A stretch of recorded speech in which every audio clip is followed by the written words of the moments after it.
We are obsessed with things that glow. From the stars in the sky to the screens in our pockets, light captivates us.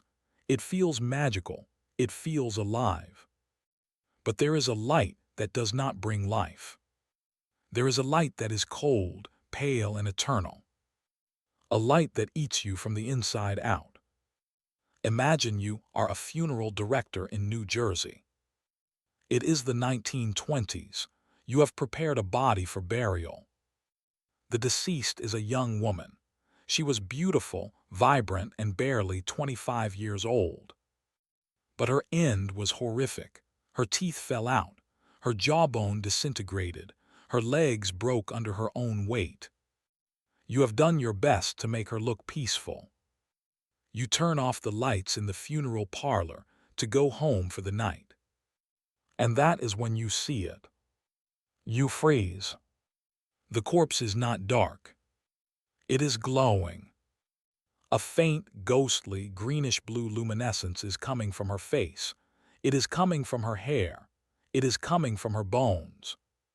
She looks like an angel. She looks like a spirit. But she isn't a spirit. She is a nuclear reactor in human form. Even in death, she cannot rest.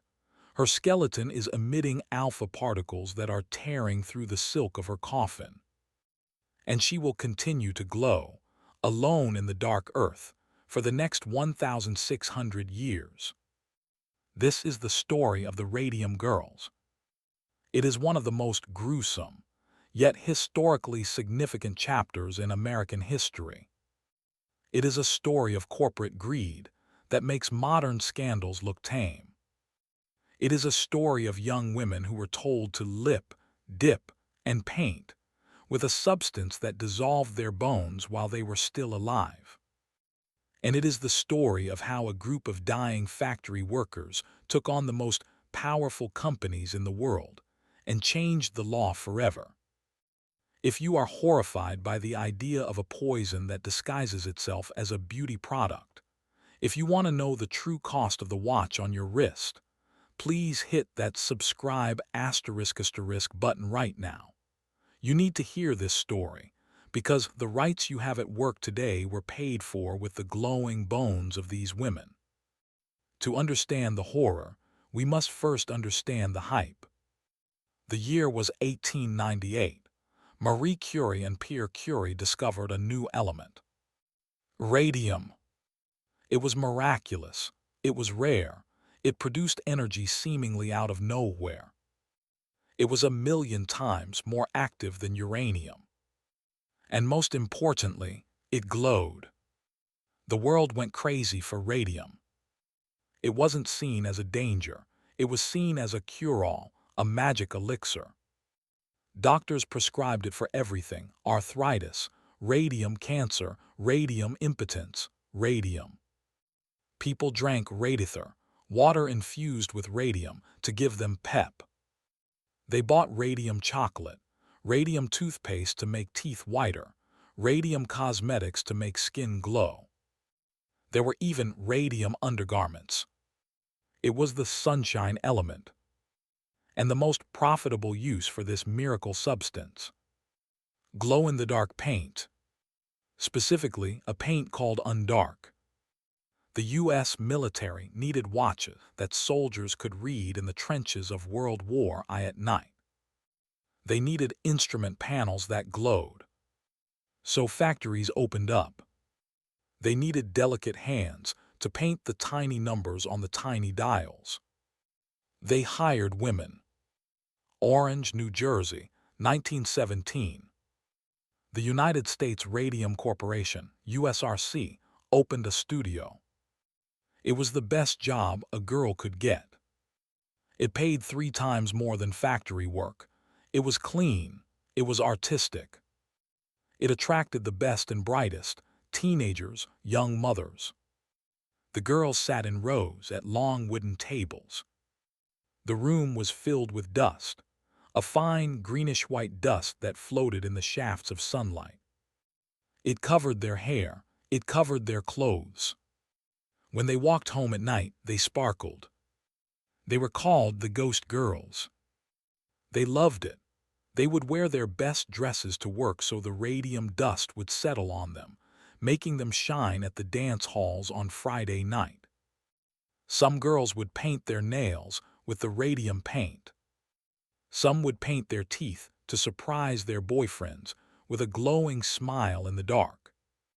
They asked their supervisors, "Is this stuff safe?" The supervisors said, "Absolutely. It creates red blood cells, it makes you healthy, it puts roses in your cheeks." But painting a watch dial requires precision. The numbers are tiny. The brushes were made of camel hair.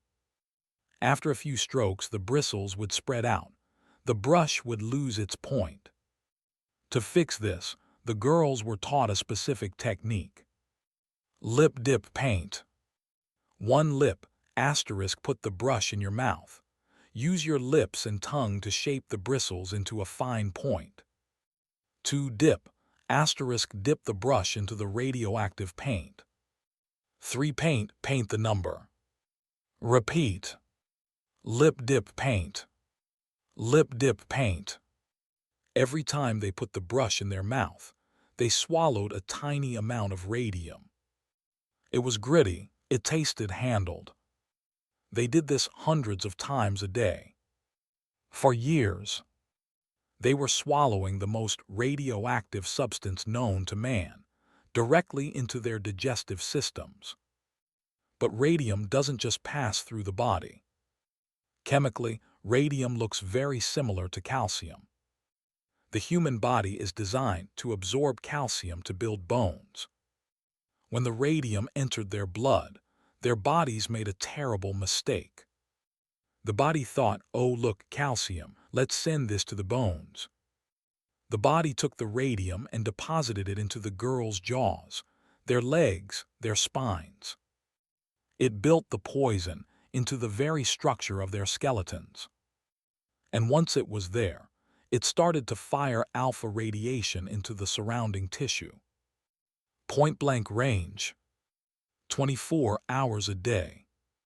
1922, 5 years later. The first signs were subtle. Mollie Maggia ***, a popular and vibrant girl, went to the dentist. She had a toothache. The dentist pulled the tooth. But the wound didn't heal. It became an ulcer. It oozed blood and pus. Then the tooth next to it started to hurt. The dentist pulled that one too. Then the next one. Soon, Mollie's mouth was a mass of open sores. Her breath smelled like rotting meat. Her friends couldn't stand close to her. She was in agony. The pain was in her jaw, her ears, her hips. She went back to the dentist. He touched her jawbone gently to examine it. To his horror, the bone moved ***. It wasn't attached. He reached in with his fingers and lifted it. The entire mandible, the lower jaw, came out of her mouth. It hadn't broken, it had disintegrated. It was like ash. Mollie was literally falling apart. The radium had destroyed the blood vessels inside the bone, radium jaw. The bone tissue had died. Septicemia set in. The infection spread to her throat. The bleeding wouldn't stop.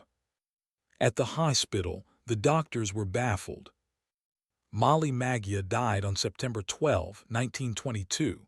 She was 24. Her death certificate said syphilis. This was a cruel lie. Syphilis was the catch-all diagnosis for mysterious illnesses, but it was also a way to shame the victim. By labeling her with a sexually transmitted disease, the company ensured that no one would look too closely at her work history. It blamed her morals, not the paint. Mollie wasn't the only one. One by one, the ghost girls began to crumble. Grace Fryer ***, Edna Husman ***, Catherine Schaub ***. They developed anemia. They felt exhausted. Their legs broke for no reason. One girl leaned against a wall, and her femur snapped. Another girl went to the doctor because she couldn't walk. The doctor took an X-ray. The X-ray showed that her spine was crushed. It looked like a honeycomb. The bone was full of holes. And the X-ray film was strange. Usually, you need an X-ray machine to expose the film. But when the doctors put the film next to the girl's jaws, the film exposed itself. Their bones were emitting so much radiation that they were taking their own X-rays from the inside out. The girls started to talk. "It's the paint," they whispered. "It's the radium." They went to the company. The United States Radium Corporation, USRC, denied everything. "Radium is safe," they said. "The girls are sick because they have poor hygiene. They are sick because they are hysterical women." The company hired doctors. But these weren't independent doctors. They were on the payroll. They examined the girls and told them they were in perfect health, even as the girls limped out of the office. The company hired a Harvard physiology professor, Cecil Drinker, to study the plant. Drinker found the plant was heavily contaminated. He wrote a report saying, "The girls are being poisoned." The company took the report. They rewrote it. They changed the conclusion from "it is dangerous" to "it is safe." They submitted the fake report to the Department of Labor. It was a cover-up of monumental proportions. But Grace Fryer was not going to die quietly. Grace was the daughter of a union delegate. She was smart. She was tough. Her jaw was rotting. Her spine was collapsing. She had to wear a steel brace just to sit up. But she wanted justice. She tried to find a lawyer. Dozens of lawyers turned her down. "You can't fight U.S. Radium," they said. "They are too rich. The statute of limitations has passed. It's impossible to prove." Finally, in 1927, she found a lawyer named Raymond Barry Asterisk. He agreed to take the case. Grace Fryer, Edna Hussman, Catherine Schaub, and sisters Quinta McDonald and Albina Laris filed a lawsuit. They became known as the Radium Girls. The press went wild. The Legion of the Doomed. The Living Dead. The public was horrified. The same public that had been drinking radium water suddenly poured it down the drain.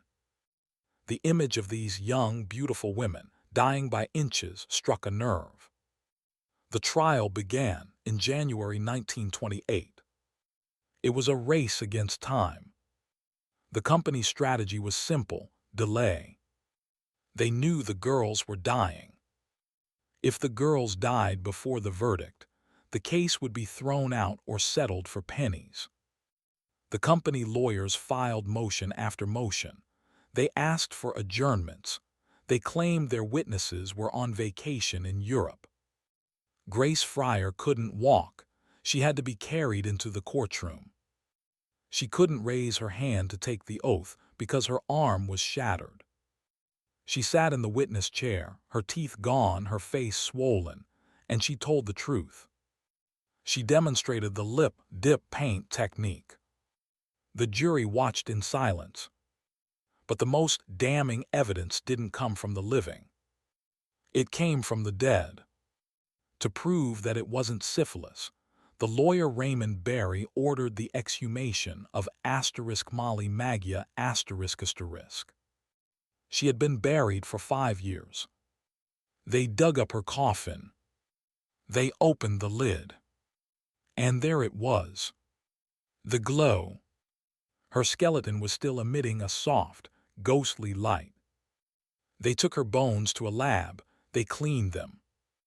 They placed them on photographic film in a dark room. Without any camera, without any light, the bones created an image on the film. The radiation was undeniable. It wasn't syphilis, it was radium. And it was still active. The company panicked. The bad press was destroying them. The judge, outraged by the delays, ordered the trial to continue through the summer. The company knew they would lose. They offered a settlement, $10,000 for each girl, about $150,000 today, a $600 annual pension, and coverage of all medical and legal expenses. The girls didn't want to settle. They wanted a verdict. They wanted the world to know the company was guilty. But they were dying. They needed the money for their funerals. They needed to pay their doctors. Grace Fryer wept as she signed the settlement. "I would rather have my health," she said.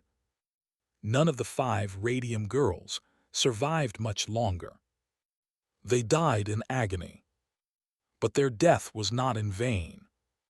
Because of their case, the United States established the ** Occupational Safety and Health Administration, OSHA. Because of them, workers have the right to sue their employers for damages. Because of them, companies can no longer hide safety data. The scientific study of their bodies established the safety standards for radiation that we use today.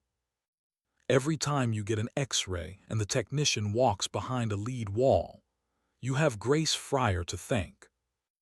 Every time a nuclear worker wears a dosimeter badge, they have Mollie Maggia to thank. But the story has a lingering physical legacy.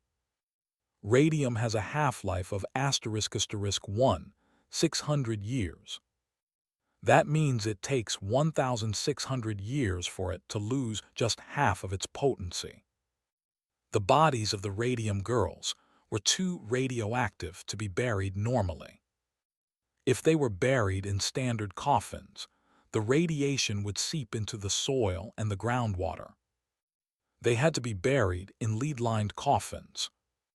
And even then, the ground around their graves is often slightly warmer than the surrounding earth.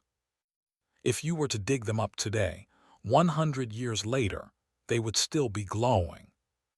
Their bones are still ticking like clocks. In the 1960s, a scientist named Robley Evans asked to exhume some of the bodies for study, with family permission. He found that even decades later, the radium levels were off the charts. One woman's femur had so much radium that it could still light up a scintillator screen instantly. These women didn't just work with the element, they became the element. Think about the psychological toll. Imagine being 20 years old. You look in the mirror, you see a glowing spot on your tooth. You remember the night you painted it to make your boyfriend laugh. And now you know that that spot is a death sentence. You know that the poison is already inside you. You can't vomit it up, you can't cut it out. It is part of your skeleton. You have to wait for your jaw to break. You have to wait for your leg to snap. You are a walking ghost, waiting for your body to catch up with your fate. And the whole time, the company that did this to you is calling you a liar. It wasn't just in New Jersey. There were factories in Illinois, Radium Dial Company, and Connecticut. The women in Ottawa, Illinois, fought the same battle years later. They were known as the Society of the Living Dead. When the company tried to deny the dangers again in the 1930s, one of the women brought a box of her friend's crushed jawbones to the judge's desk and dumped them out. "This," she said, "is your evidence." The factory in Orange, New Jersey is gone now. It's a Superfund site. The soil had to be removed because it was so radioactive. But the story remains. It is a story that warns us about the seduction of new technology. We always rush to embrace the miracle cure. We rush to embrace the new energy. But nature has a price. The Radium Girls paid that price with their lives. They were the canaries in the coal mine of the atomic age. They walked into the light so that we could see the darkness. The image of the jawbone coming out in the dentist's hand is the stuff of nightmares. It's pure body horror, but it was real life. Do you think the executives knew from the start, or were they just in denial? Let me know your thoughts in the comments below. If you are horrified by the price of progress and the courage of these women, please hit that asterisk like asterisk button. And subscribe asterisk asterisk. I have a story coming next week about a man who stole a commercial airplane, did a barrel roll, and crashed it into an island just to feel free for 1 hour. Stay safe, question the miracle, and check the ingredients.